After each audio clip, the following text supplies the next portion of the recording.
C'était la finale qu'il ne fallait absolument pas manquer à Compiègne, celle des Masters de Feu. Ça claque et puis c'est beau quoi. Les vainqueurs des 3 premières éditions s'affrontaient ce samedi 21 septembre 2019 sur l'hippodrome du Putois. La France, l'Italie et la Grèce. J'adore les feux d'artifice. D'ailleurs, je suis moi-même artificier avec mon fils, donc c'est pour ça qu'on vient voir ce que ça va donner ce soir.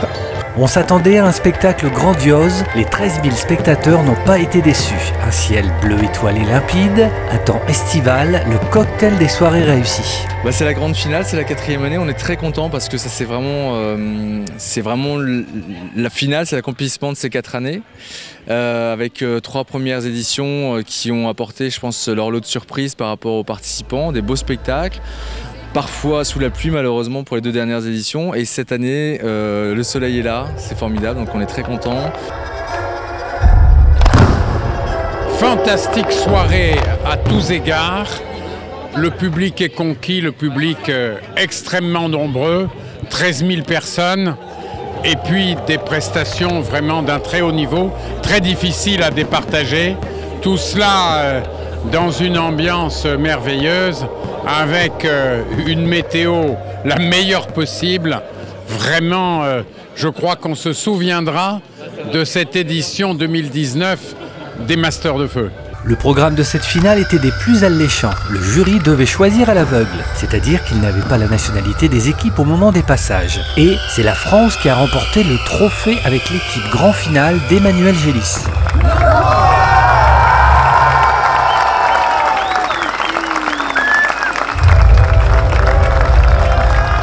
Les membres du jury ont eu, paraît-il, beaucoup de mal à départager les équipes. Je passe une soirée excellente et puis chaque année on n'a pas le même feu, on ne se rappelle pas de ce qui s'est passé l'année d'avant, on en prend plein les yeux, il y a de la belle couleur, il y a de la belle mise en scène. En fonction des thèmes qui ont été imposés aux équipes, je trouve qu'ils sont assez étriqués dans leur choix, mais finalement ils nous font toujours des super feux d'artifice, donc bravo à toutes les équipes. Et puis ce soir on est très contents parce que nous avons voté à l'aveugle, on ne savait pas quelle nationalité étaient les équipes qui participaient, et c'est la France qui a gagné. Donc comme c'était la grande finale de ces 3 dernières années, là on est tous très contents pour l'équipe de France. Je crois que l'événement maintenant a vraiment pris une très belle amplitude, et ça serait dommage de le déplacer dans une autre ville parce que je crois que les gens ont pris l'habitude de venir ici, même moi, c'est pas très loin de Paris finalement, et cette année il n'a pas plu. Bravo! Bravo aux organisateurs, vous êtes vraiment trop forts.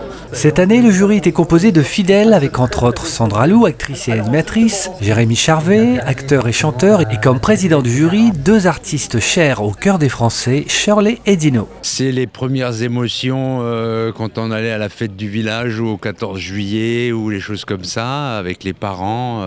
On est émerveillés, on a à la fois peur et en même temps grisé, quoi. Donc c'est ça. Après, je pense que le feu d'artifice a beaucoup évolué toutes ces dernières années, et je n'ai pas assisté à... Je crois que ça fait très longtemps que je n'ai pas assisté à un feu d'artifice, donc je pense que je vais me régaler ce soir. Évidemment, ça m'évoque mon enfance, quand j'étais en vacances et qu'on allait voir le feu d'artifice. J'étais au camping et voilà, le 14 juillet, on allait voir le feu d'artifice.